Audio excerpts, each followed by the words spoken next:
அதோட சேர்ந்து integrated starter generator அப்படின்னு ஒன்று வச்சுருக்காங்க. இது என்ன பண்ணுதுன்னா ஒரு ஹைப்ரிட் வெஹிக்கிள் மாதிரி வந்து ஃபங்க்ஷன் ஆகுதுங்க. ஒரு 5 ஆம்ப் பேட்டரி வந்து இதுக்குள்ளே இருக்குது. நம்ம எப்பெல்லாம் டிராஃபிக்கில் போகிறப்ப திடீர்னு ஒரு புஷ் வேணும், ஒரு பவர் வேணுங்கிறப்ப ஒரு த்ராட்டில் கொடுத்த உடனே இம்மிடியேட்டாக ஒரு பவர் கிடைக்குது. அந்த பவர் வந்து இனிஷியலாக இன்டர்னல் கம்பஷனில் இருக்கிற ஃபியூலை யூஸ் பண்ணாமல் பேட்டரியிலேருந்து கிடைக்கிறது அப்படிங்கிறது வந்து ஒரு அட்வான்டேஜ். அந்த விஷயத்தை இந்த ஜூபிட்டரில் டிவிஎஸ் கொடுத்துருக்காங்க. அசிஸ்ட் ரெடி அப்படின்னு வந்திருக்கு பாருங்கள்.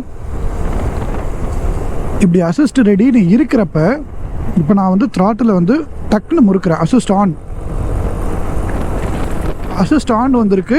எனக்கு வந்து இனிஷியல் பிக்கப் வந்து உடனே கிடைக்குது.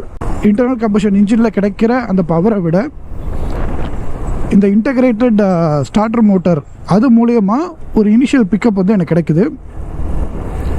அண்ட் இம்மிடியேட்டாக வண்டி ரன் ஆக அந்த மோட்டாரில் இருக்கிற ஒரு சின்ன பேட்டரி வந்து மறுபடியும் வந்து சார்ஜ் ஆகிடும். அப்படி சார்ஜ் ஆகிடுச்சு அப்படின்னா அந்த இனிஷியல் பிக்கப் தர்றதுக்கு இந்த அசிஸ்ட் ரெடி அப்படிங்கிறது மறுபடியும் அசிஸ்ட் ரெடி அப்படின்னு வந்துருச்சு. ஸோ இப்போ நான் மறுபடியும் இப்படி த்ராட்டில் கொடுத்தேன்னா அசிஸ்ட் ஆன்,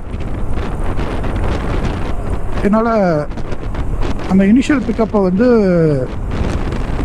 ஈஸியாக ஆக்சஸ் பண்ண முடியும்.